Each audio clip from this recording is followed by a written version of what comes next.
Magi were a group of wise men. What they were getting involved with was just astronomy, astrology, looking into like interpretation of dreams and anything that's within the domain of the gods, anything that come to the unconscious. And then like having access to those information or tapping to the unconscious for bringing those information to the awareness of the kings or the patrons. And that's where the word magic come from, because Greek, they kind of thought that basically the Iranian Magi, that they were Iranian basically priests, they were sorcerers, and that's how the word magic came from. Dr. Shauheen Etminan is the founder of Ancestral Magi and VCENNA, a drug discovery company. Through his own healing journey, Shauheen became fascinated by psychedelics.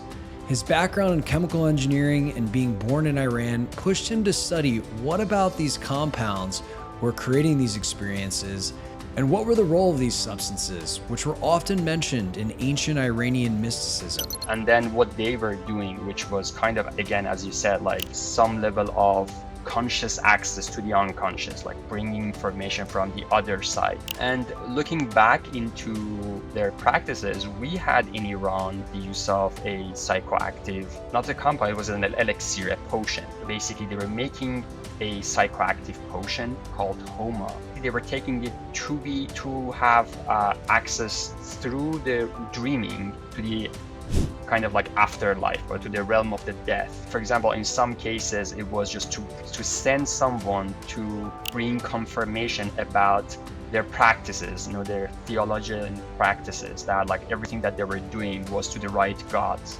Shauheen eventually realized there was a connection between common Iranian plants and the properties that could induce these type of psychedelic experiences. I opened this black box, and then I just kept basically going further and further, because interestingly, as you see, like in Amazon, Syrian root is rich in a group of compound called Harmala compound. Shauheen eventually became inspired to create Ancestral Magi, a line of supplements that enhance mindfulness activity and make altered states of consciousness accessible in a safe and effective way. Nerfernia, it means like when you are kind of in between the wakefulness and sleep. Like, for example, the practices are, we call it a dreamlike state. That's how I could just like categorize it to its own elements. Basically a state that you are in a dreamy state, but you're fully present. Basically, you're lucid to a dreamy state. The state is where you learn to actively be present, to be lucid, into where our consciousness gets in touch with the unconscious, and the unconscious is the unknown. So that's where we immediately receive information.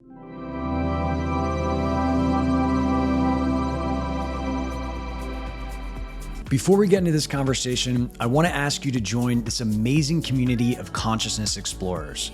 This whole idea of pursuing expanded consciousness and the boundaries of human potential while living a modern life is relatively new, which is why we interview revered masters, teachers, experts, and practitioners to help you on your own journey. To stay up to date on the latest conversations, simply click subscribe below and you'll be notified each time a new episode comes out. I am so grateful for all of your support and comments. I love reading them. Now let's dive into this conversation. Shauheen, how are you, man? Hi, Scott. Thanks for having me. It's a pleasure to be with you on your podcast. Thanks, man. It's a pleasure and honor to host you. I have been looking forward to this conversation for a while because it kind of feels to me like, you have access to this understanding about this whole part of the world and culture and traditions and knowledge that I really just didn't understand until meeting you. And I think probably a lot of people that are living in the West don't have an awareness of either. And so maybe just to frame this up, who were the Magi? So Magi were a group of kind of wise men they know them as Scythomedes. So this is kind of like a group of Indo-Iranians that they were living north of today's Caspian Sea, between the Aral Sea that's kind of like drying out now, north of Iran, that later on they moved to the kind of where today's Iran is located, and also a group of them to the northwest of India. And so basically Magi started to take care of the spiritual ministry of most of the Iranian kings during Medes. And then over time, this is even before the Iranian thinker and prophet Zarathustra. So what they were kind of like getting involved with was just astronomy, astrology, looking into like interpretation of dreams and anything that's within the domain of the gods, anything that like kind of like come to the unconscious, and then like having access to those information or tapping to the unconscious for bringing those information to the awareness of the kings or the like patrons. So and that's where the word magic come from, like where, because Greek, they thought they kind of thought that they were like basically the Iranian magi, that they were Iranian basically priests, they were sorcerers, and that's how the word magic came from magi. That was kind of the art of the magi. So Magi, like they were kind of living in pastoral kind of like lifestyle. This is after kind of more like I would say like Scythians and the north of Iran. They were traveling around like very openly, like on the all between like today's Mongolia to the west of Europe. And then when they started just to come down and settle down, they started to become like basically to take over pastoral life. And then these little communities started to grow, and then and they had their own priests that they were kind of like inducing, like inviting them, into this shamanic like practices that they had within their own like kind of little communities. And then over the time, what happened was that Zarathustra, that many of your listeners may know him through the book of the Nietzsche, the Thoughts Spoke Zarathustra.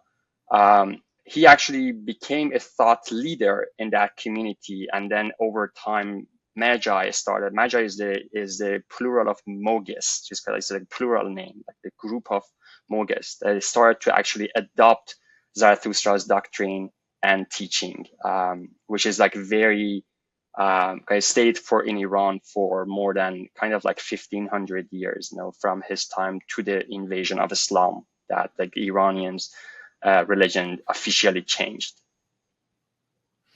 And so it seems like the Magi were very tapped in to some type of inner wisdom that maybe was access to the unconscious. What were those practices? What were those methods that they would do that?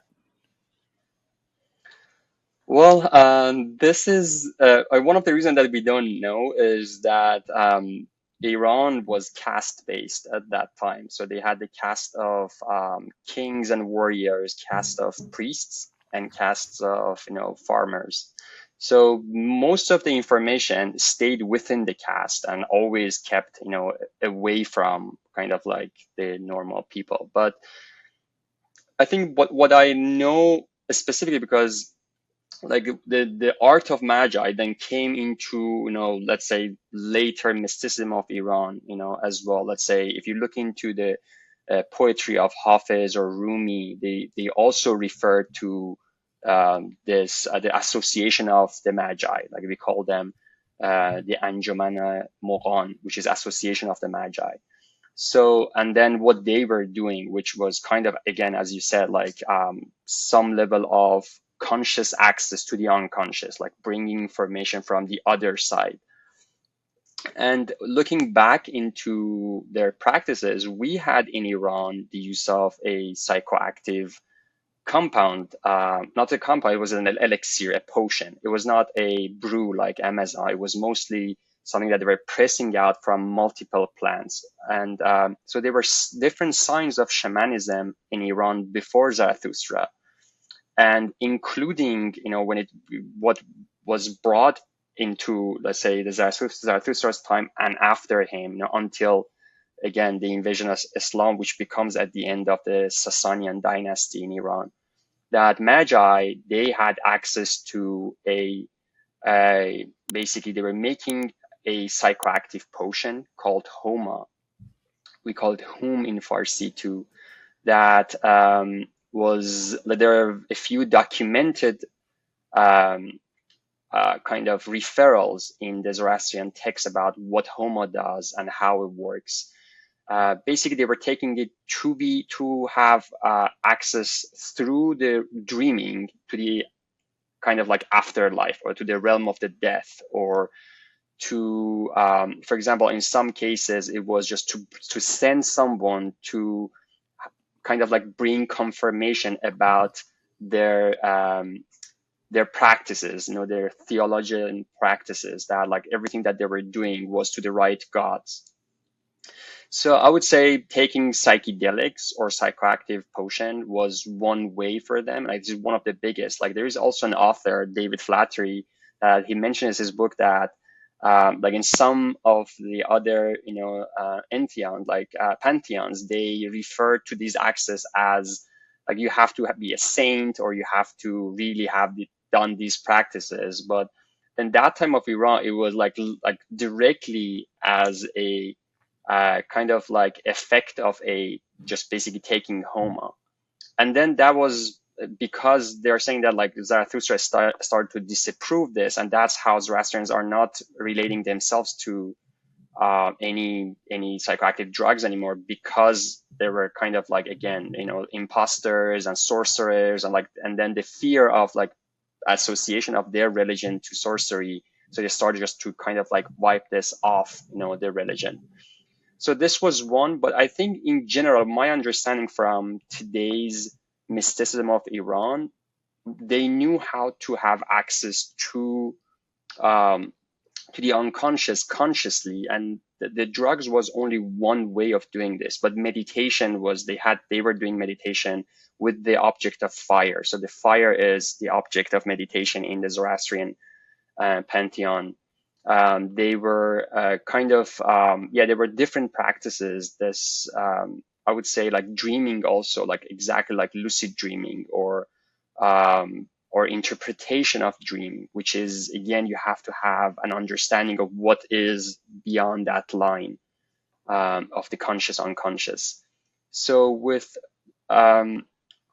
these practices that there kind of are referrals in the text and the Zoroastrian text about, I would say that most of the expansion, or the conscious expansion that they experienced, was coming as the effect of taking a psychoactive potion, which was called Haoma.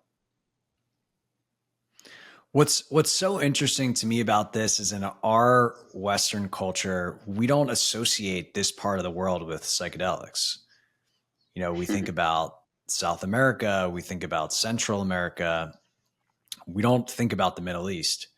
Why do you think that is? Well, this is a very interesting question. I think the Middle East in general is a distorted name. Like Middle East is kind of just combining many cultures that are irrelevant to each other. And Middle East is a word that comes from Westerners. When you come to that region, like Iran is a very different, they're very different people. They're not Semite.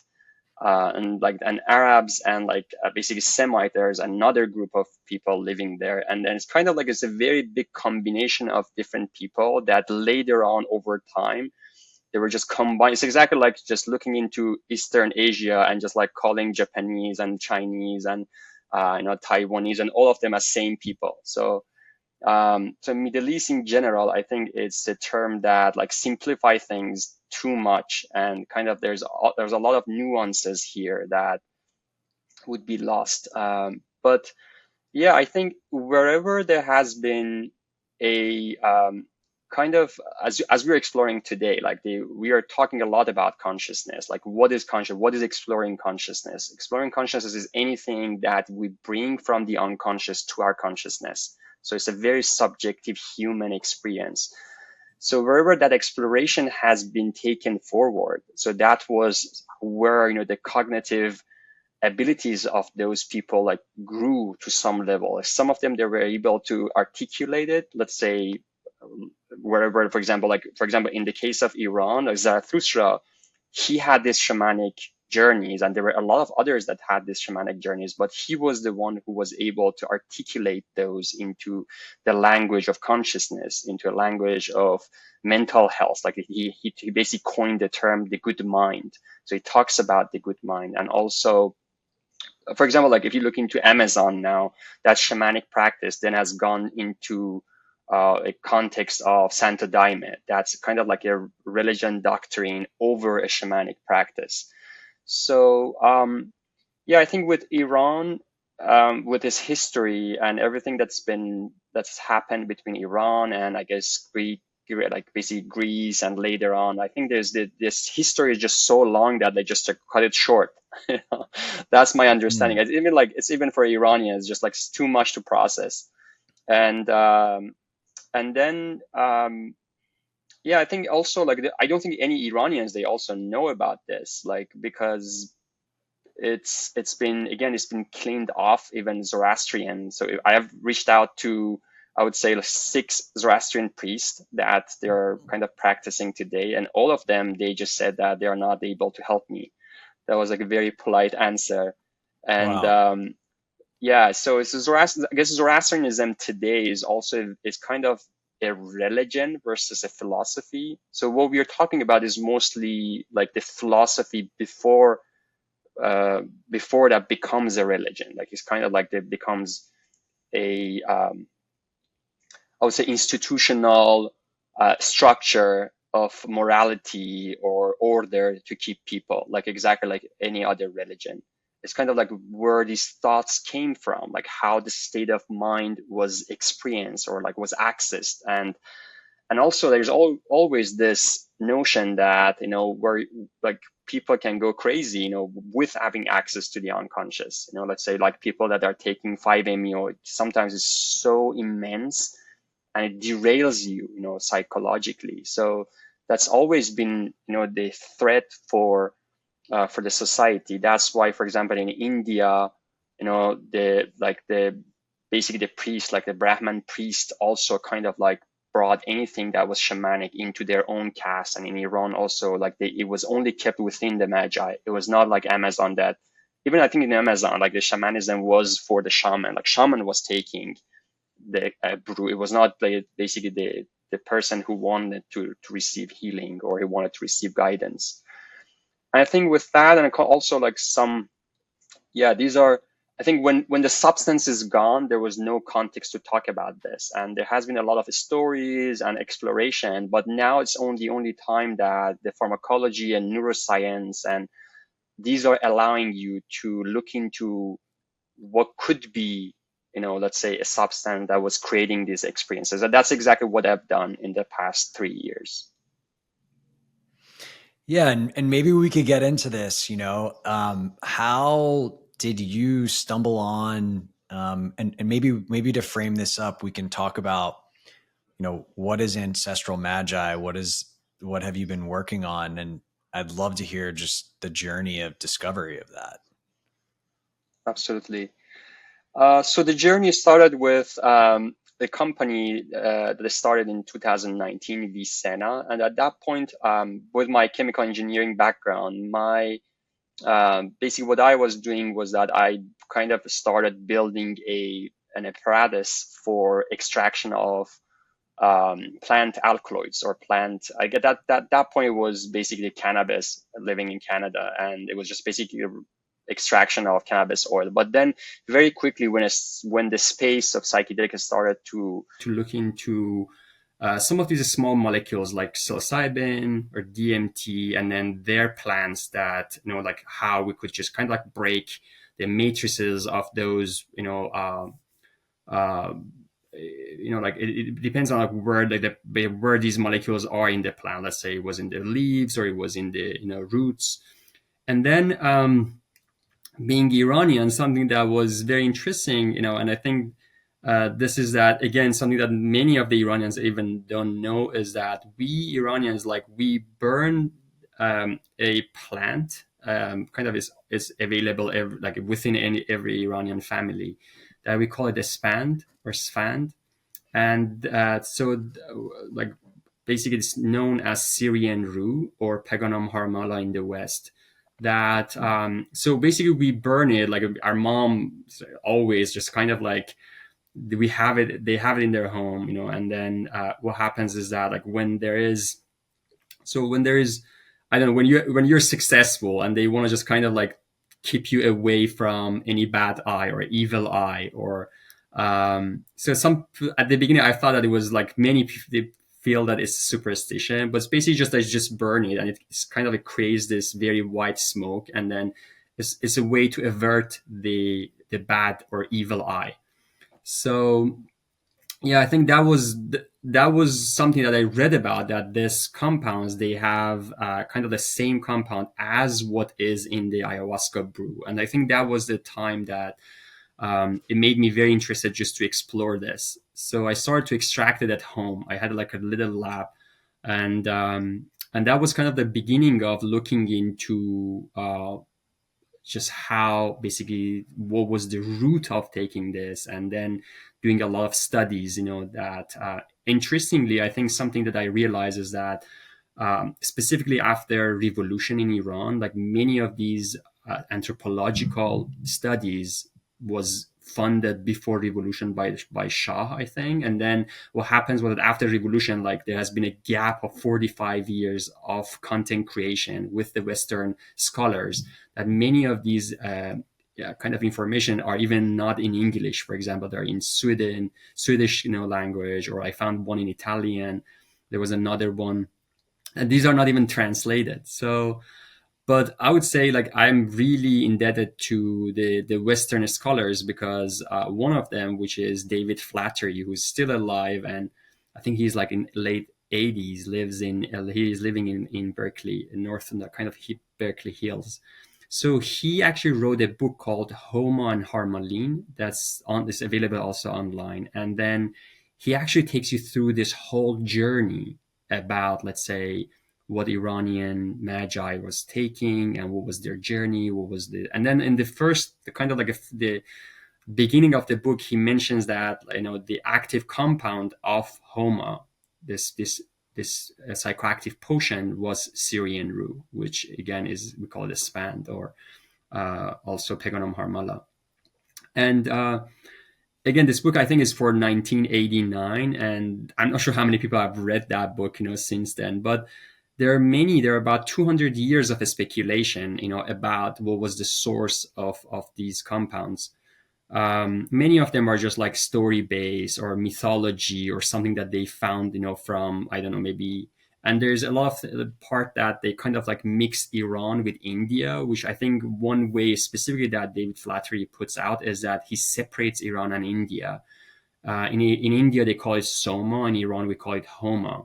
But like the timing of these are very different, because the transcription of what we know as, like, basically Rig Veda today was done like 1,000 years before Avesta, the Gatha or Avesta, which happened basically in Iran. So they're saying that whatever that was in Iran was more accurate because it was transcribed like 1,000 years later.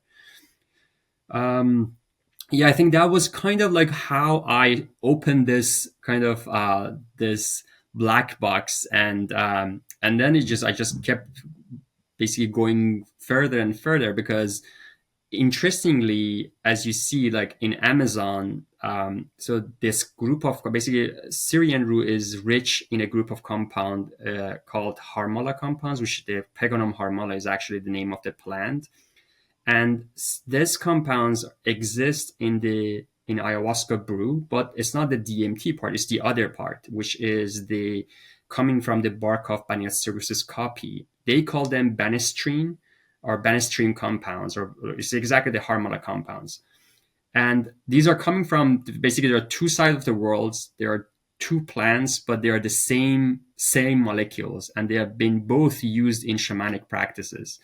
So as you see, it shows that like our ancestors, wherever in the world, like they found these states for having, let's say out of mind journeys, I would say, or out of body journeys.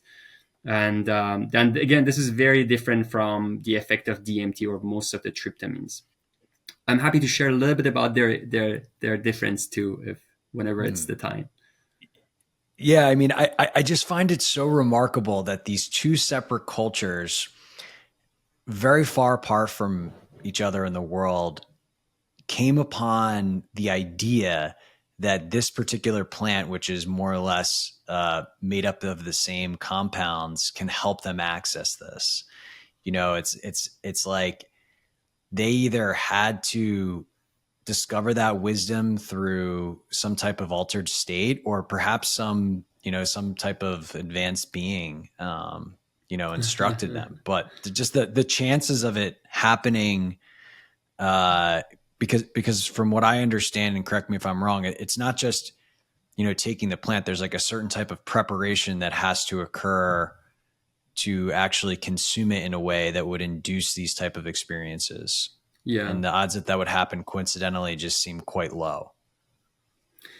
Yeah, I think it's just to add another one, because this is like a 2023 information. University, there was actually a paper coming out last year, which I think it's a group of researchers that University in Florida actually lead this research, that they found that basically they did a mass spec analysis of a remainder of a brew in kind of a waste from Egypt, ancient Egypt, and they also found a trace of beta-carbolines in that waste, which was very interesting. Kind of with that, then it becomes Amazon, Iran, and Egypt as three countries that you see the trace of beta-carbolines for their shamanic practices.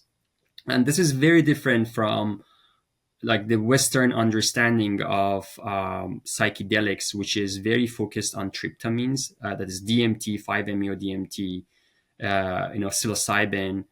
And I would say the main category of difference is that most of the tryptamines, as they're being explored, let's say in clinical setting today, what they do is that they're binding with 5-HT2 receptors. And with 5-HT2 receptors, their main contribution is that basically the different neural pathways in your brain, they start to connect with each other, and then you start to kind of have a flush of thoughts. So a lot of epiphanies or breakthroughs that people experience from taking, let's say, DMT or smoking DMT or taking LSD or doing psilocybin is the effect of that 5-HT plus, let's say the sigma receptors or other receptors that are involved. But on the other side, when you come to beta-carbolines, what it does is that it actually slows down the brain from thinking too much. So it makes you numb. It's kind of like it lowers your kind of like the thoughts down. Interestingly, I was reading that harmaline, which is one of the compounds, it produces a tremor in a frequency of 12 hertz, which that frequency is exactly equivalent to like our alpha brain waves, kind of like between 8 to 12. And that's why like you start to get into the state of meditation. That's like the meditation, like what you do is that you intentionally try to kind of push your mind into like more pronounced alpha waves. And that's why kind of like it slows down, or it makes you just don't think, like don't allow your monkey brain to just think around, and just be present. And then when you're just present, and then the other mechanism is that it's kind of like that impact of hypnagogia, which hypnagogia is a state between wakefulness and sleep. It's kind of like the transition between these two. So I think this is again another impact of we call it the onergenic impact of beta-carbolines, that when you can't really think and then you are under that effect, then it allows you to receive basically your intuition to sharpen and to receive information without active thinking.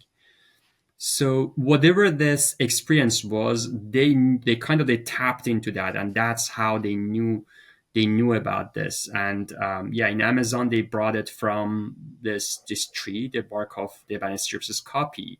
And in Egypt, in Middle East, and in Iran, they had the Pegonam harmala as the main compound. It's interesting. I traveled to Amazon. I think it was exactly last April, like April 2023, and I participated in making ayahuasca. And it's interesting because when this was with Santo Daime Church, and the ceremony is like the women and men, they start just to collect all these. Let's say the men start to collect these little barks, and the women start to collect the leaves of chacruna plant, which is kind of like it's accessible. It's not like a tree; it's like a bush. And but when you're participating in making ayahuasca, you see that like the part that's very intensive, it's very labor intensive, is really just like hammering the bark. It's very significant in making ayahuasca, and the leaves is just like an additive. So my understanding from that was also another confirmation for me that even though there's also other confirmation that ayahuasca was only the vine, which was coming from the tree, which was only beta-carbolines. Then they added different additives later on, which DMT was just an additive. It was, but if you're looking from the Westerners' lens today, so everything is about DMT, and they say that they add the beta-carbolines as an monoamine oxidase inhibitor to potentiate the effect of kind of like dimethyltryptamine. So these are very different way of looking at this. And I think what is lost in the Western narrative here is exactly looking into hypnagogic state. That's what kind of carries the opening to the mysticism, carries the opening to the collective unconscious, is opening to anything that, let's say, our psyche kind of holds, but is outside our conscious awareness. And I think this is where our ancestors knew better than us. Wow, so this is a very hot take, because essentially what you're espousing here is that the mechanism that really provides the mystical experience that many people, including myself, have come to enjoy in ayahuasca, it's actually more so the carbonine. I don't know if I'm saying that right. Yes, than the DMT. Beta-carbolines. Yeah. Well, I think if you want to know the difference, I'm not sure if like if your audience, if they have smoked DMT pens or DMT vape pens, like I think the biggest, or let's say compare taking mushrooms with ayahuasca or doing DMT with ayahuasca. So ayahuasca is not another DMT. Like what is really impacting you is the opening to the dreams, kind of like you are really open to something that you don't know what it is, like, and that's what makes ayahuasca sacred. That what's make ayahuasca, like, let's say for people to kind of like go with an intention because they don't know what they're expecting, versus DMT or 5-MeO. 5-MeO is like very dissociated, but DMT or psilocybin or LSD, they are not necessarily open anything from the unknown, the realm of unknown, the unconscious, anything that you don't expect to happen. It's mostly the processing of what you know, or it could be something that comes up, from your subconscious, which is like this, what's something that you're carrying from your childhood, or from something that's kind of your lost connection in your memory to that because of the time. But this is where, I guess the realm of the oneirophrenia opens up. Oneirophrenia, it means like when you are kind of in between the wakefulness and sleep. Like, for example, the practices are, we call it a dreamlike state. That's how I could just like this kind of categorize it to its own elements. Basically, a state that you are in a dreamy state, but you're fully present. Basically, you're lucid to a dreamy state, and this state can be accessed, let's say, through meditation, deep meditation. It can access like at the beginning of going to, let's say, to falling asleep or waking up. You're still like in that between.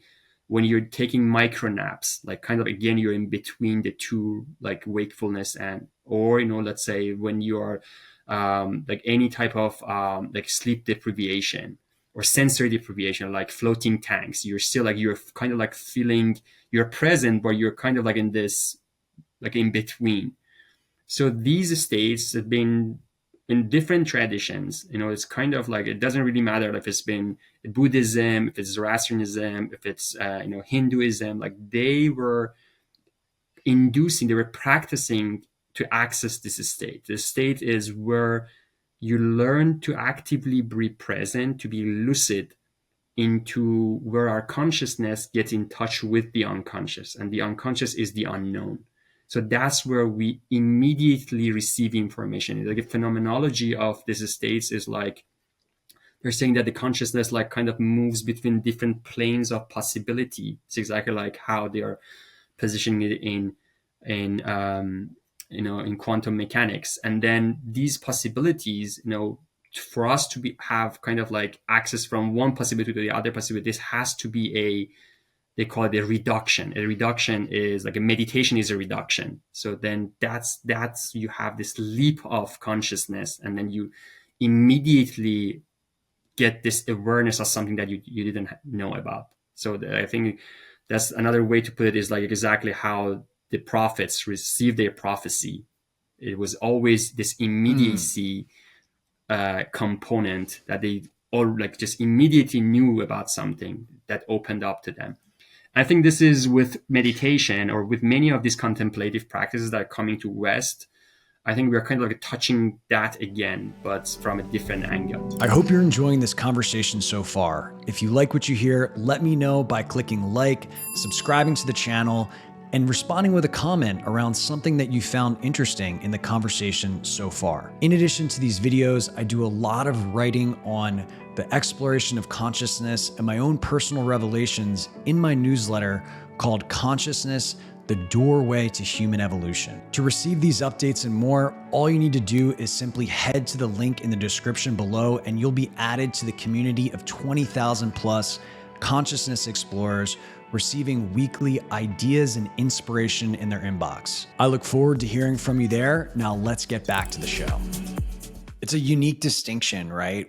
Because I know many people have probably had psychedelic experiences and they're like, no, I am making contact with the information in my subconscious. I saw all these things about myself that have eluded my awareness for years, et cetera, traumas, things like that. But that is a different thing than what we're talking about, which is the non-local information in the collective unconscious. Yeah.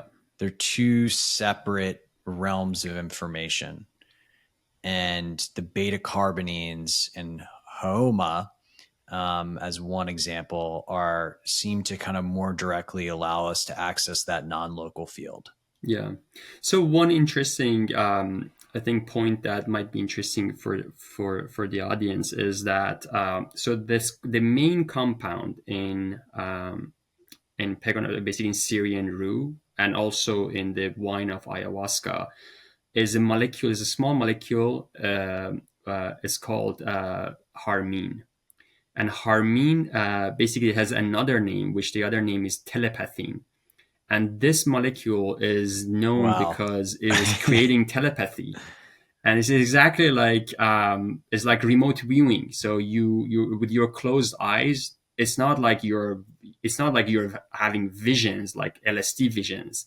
It's not as, I would say, amusing as all those colorful things. Like it's just like it's nothing, black, and all of a sudden you start just to see something very vividly. That's kind of like if you're familiar with remote viewing, that was kind of like viewing something which is far away, and it could be just like a face of someone. It could be, like somewhere, like we did a lot of trials just to like in different doses with different compounds. For me, one of them was just like it was very interesting. A super advanced, like a plant. I'm not sure what it was, but it was a like electricity plant, or it was like, I don't know, maybe something like that. But so this was one molecule, and they call it like the specifically with harmine, which has a lot of other therapeutic impact, this is the part that's kind of like the beyond sensory perception, but you have even the name tells about what it does. And then the other one is harmaline, that I told you that creates that like little tremor for in animals, but not necessarily for humans. That if they take it at higher doses, it's gonna have a tremor for human too. So that's also one of the toxicology issues with when it comes to harmaline. But I think with harmaline, what we realize and what you learn specifically from the other works, one of the very famous work about harmaline is done by Claudio Naranjo, which was a very famous psychiatrist who injected harmaline into his patients as part of a clinical trial. And there's a book about this called The Healing Journey. There is a chapter called the Harmaline and Collective Unconscious. That is basically the interview with three patients when they receive a dose of 10-methoxyharmaline. And it's interesting what is common about these three and other participant for this trial is that they immediately have an epiphany about themselves. It's kind of like it's 5 minutes after the injection. And then they have memory, or they have access to more collective, let's say, images, or something that is, for example, like birds, or a group of ethnicities that's kind of been part of their past. And but I think the vision that we get under ayahuasca is kind of the same. It's kind of is coming from the psyche of those people. That's why people start to communicate with Pachamama, or they see Mother Ayahuasca, or at least I'm not sure. Maybe we don't know what the process is. Either it's something that comes from really the subconscious pool that we are processing, or an unconscious pool that we are processing, or we're just being told and then our brain create those. But that is mostly what harmaline does. And another difference between the two plants, the Syrian rue and what's being used in ayahuasca, is that ayahuasca has another compound that's called tetrahydroharmine, which is more driven, basically is more present in ayahuasca brew and less in Syrian rue. And Syrian rue has the harmaline. So I've heard that there are a lot of ayahuasca brews that being served to people that instead of anesthesioscopy, they use Syrian rue, and that's why people are, let's say, having these big tremors that could just be even kill them, under ayahuasca. But yeah, it's kind of like this is where the art of magi comes. That we know how to pass this threshold, but then beyond that is all in the domain of mysticism, like what you do with it.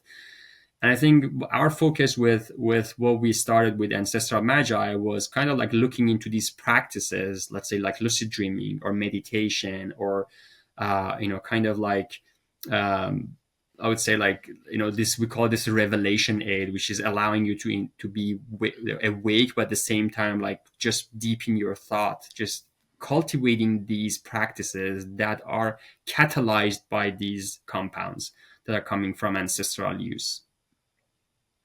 Yeah, I found that to be a really interesting approach, and because we see all of these practices kind of in isolation and their benefit, but it really never occurred to me that there is some type of booster or aid that could be provided to support them. It's kind of like when you go work out, like you need hydration, right? You want to eat the right thing. And we have all these different, when you have coffee to do your work or whatever it is. But when it comes to meditation or dreaming or any of these kind of altered state practices that we do on a daily basis, I'm not talking about, the kind of the big peak experiences. It just never occurred to me that we could be applying the same type of idea there.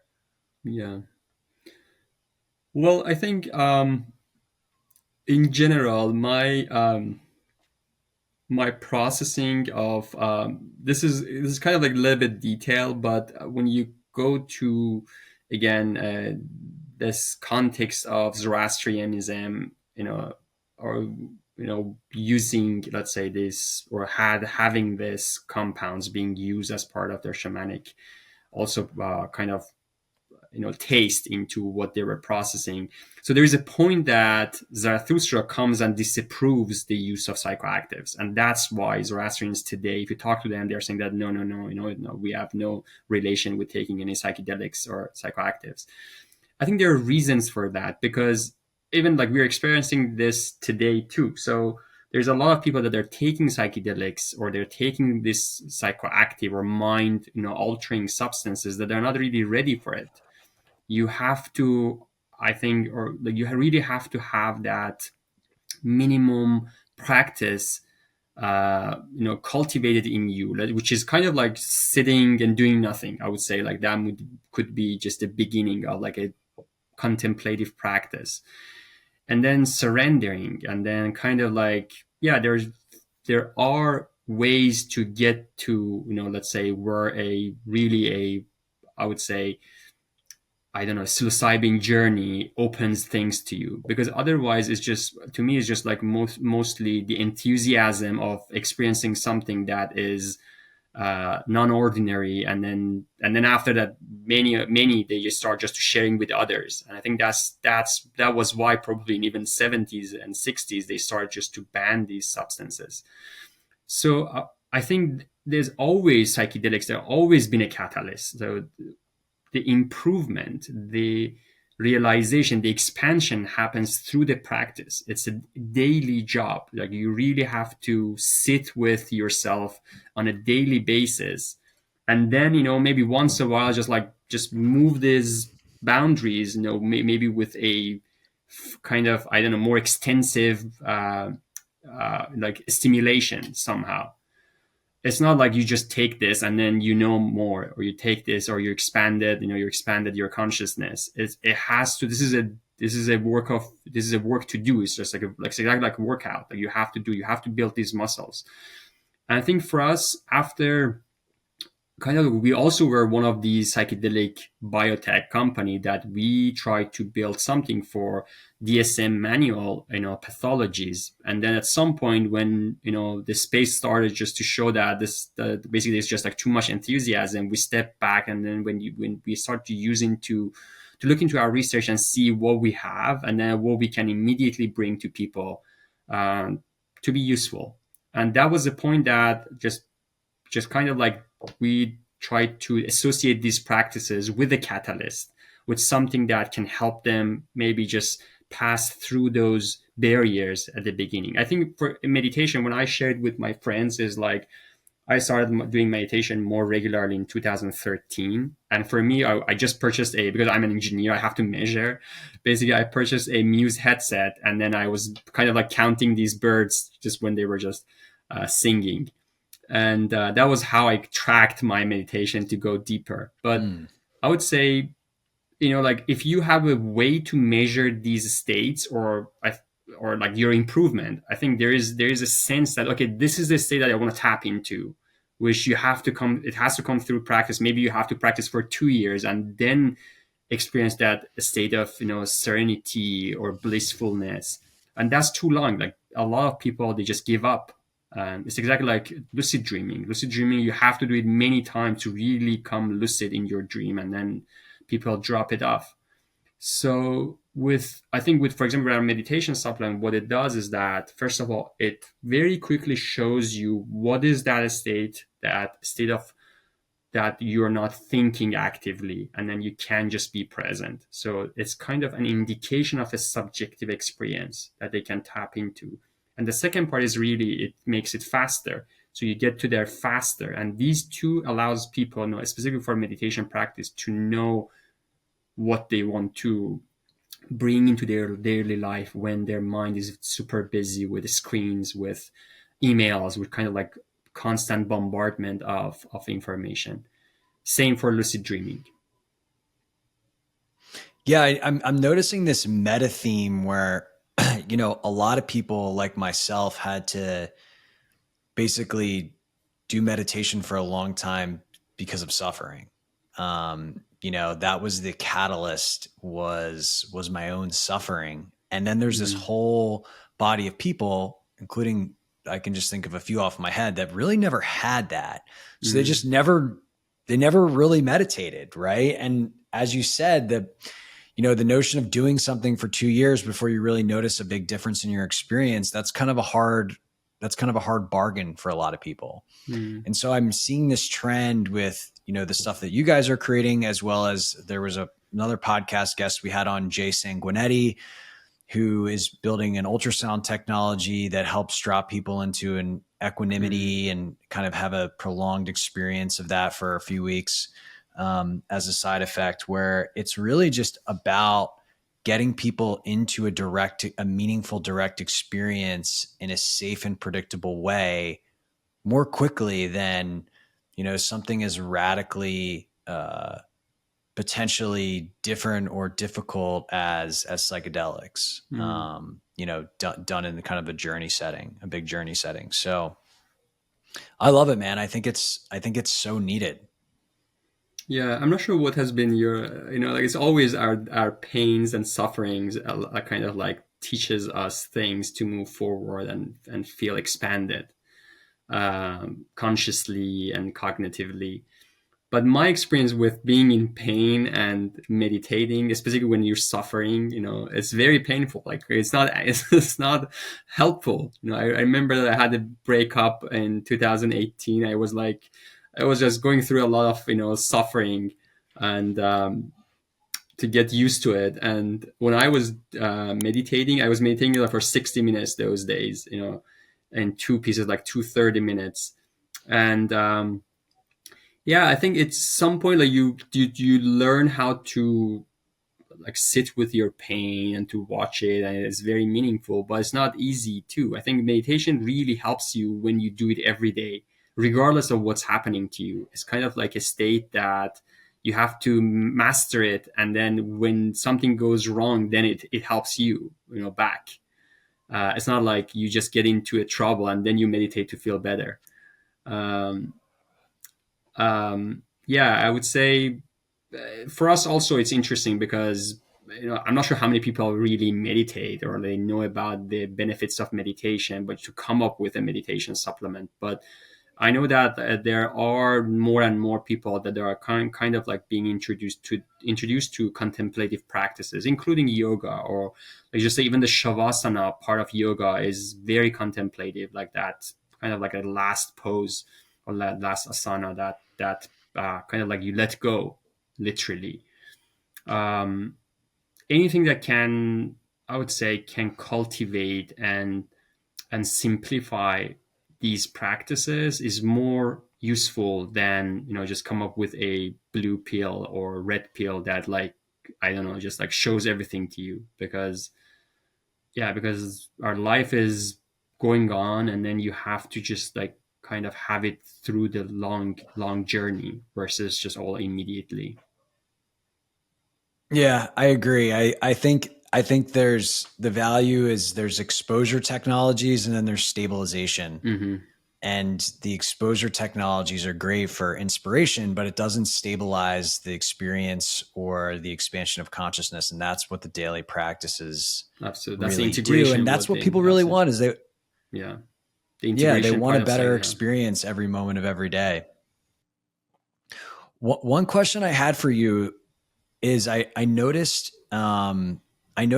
somewhere in the literature on your website the mention of Taoist shamans of Imperial China. Mm-hmm. And I actually have been basically a Taoist practitioner through a system called Ren Shui for about 5 years. And I didn't even know that there was a shamanic culture associated with Taoism. So I was curious just to learn a little bit more about that. Yeah. Well, shamanism, elements are very different. Like basically just taking a psychoactive in general is just one aspect of, let's say shamanism. But so any journey, basically just believing in the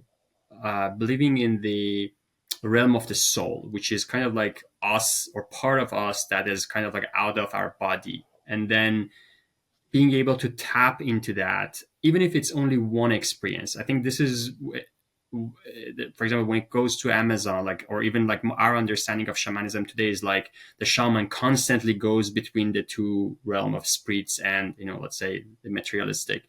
But sometimes only once, or that could be also, for example, when it comes to shamans of butane, they just have it once. It's just like you just get expanded once, and then the experience is not even as intensive as taking psychedelics. So there are, I would say, like, with this understanding of believing into a realm, like part of us, which is what we call it the higher self, that is kind of like connected to us. It could be collective or it could be individual.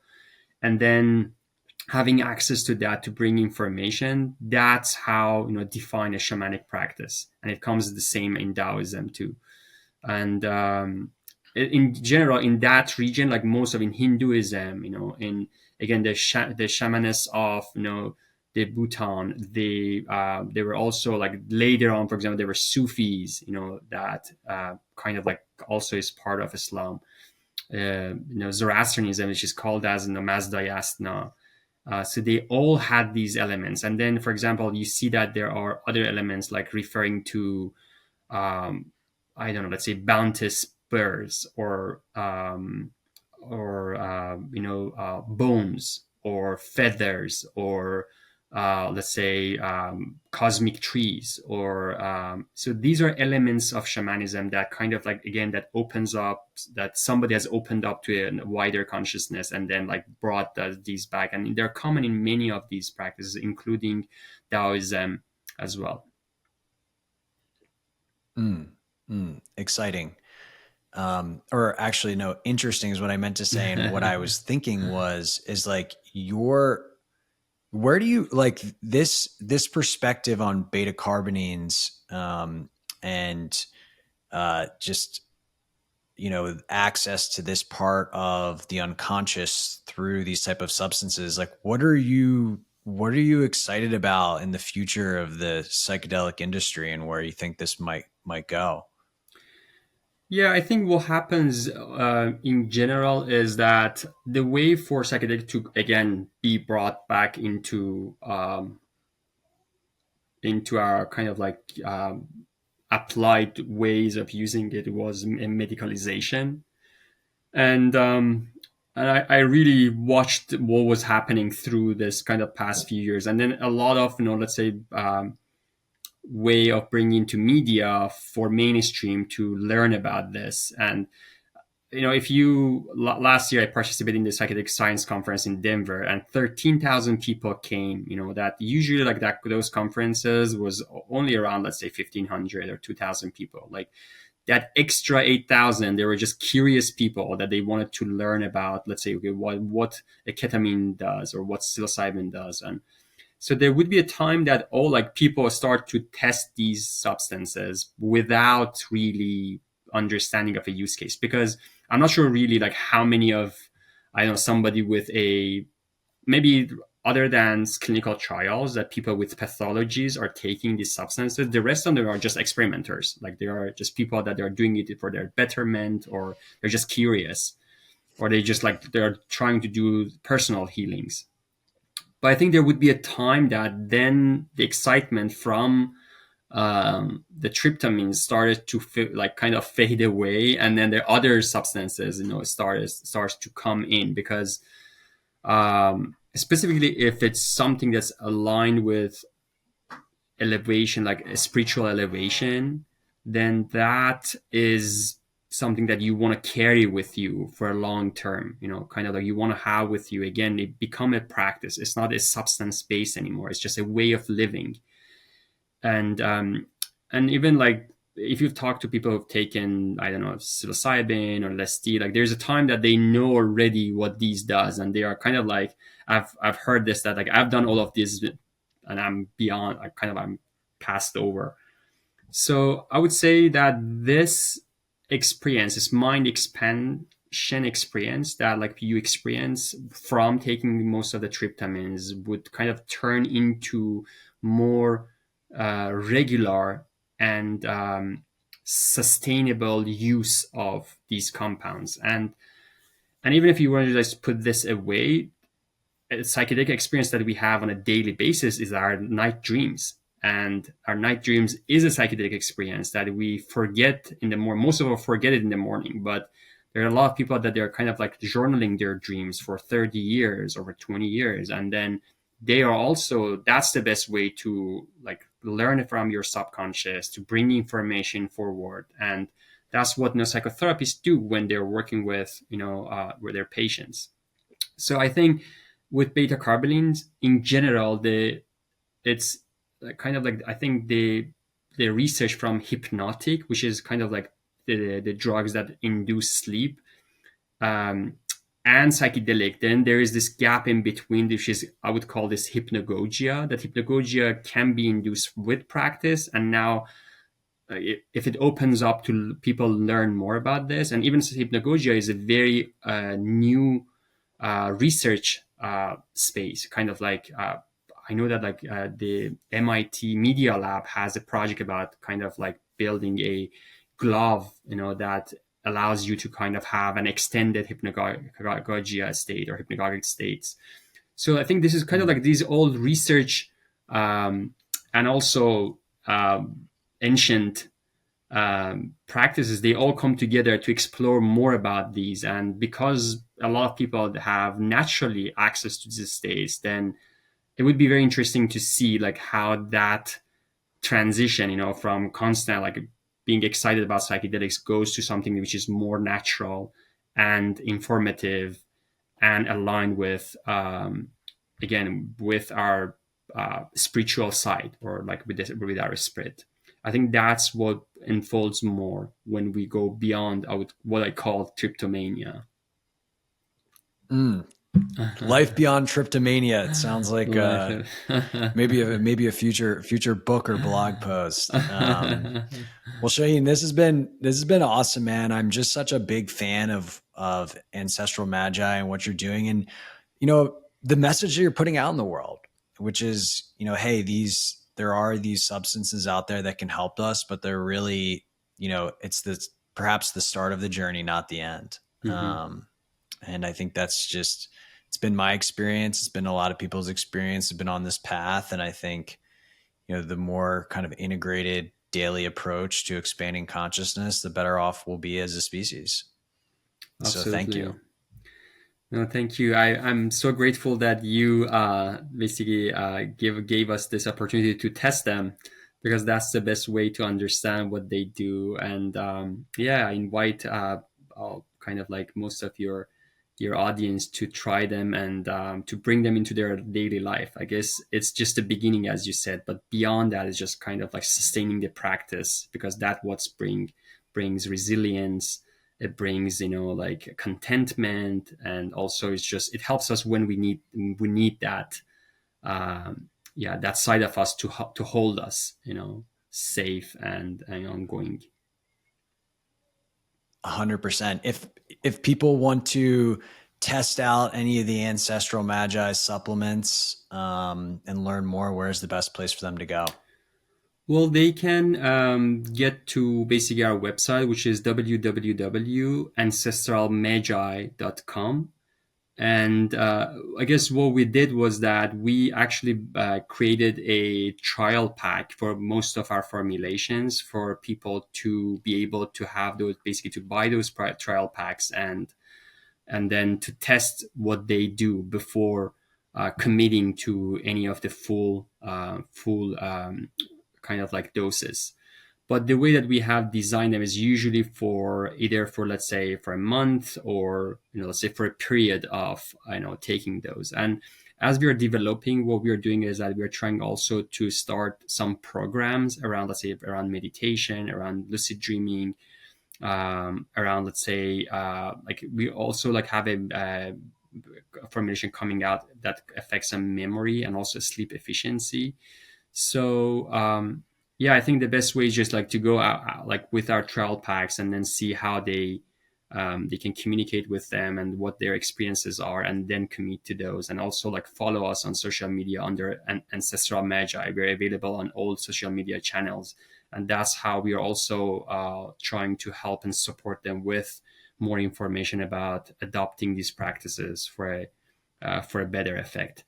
I would say these are very mild effects, most of our supplements. I think if they are not really taking them intentionally for the specific use, like some people, they just take it and they don't really feel anything. So it's very important to know in what context they should have been taken, and also kind of like stick into the practice.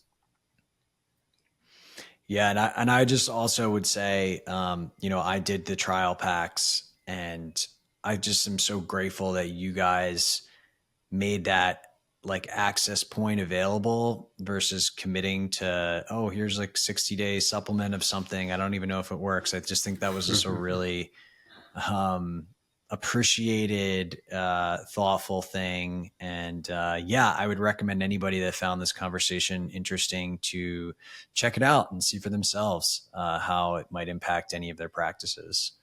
But Shauheen, thank you again so much. We're so grateful for you, and just keep doing what you're doing, man. It's awesome stuff.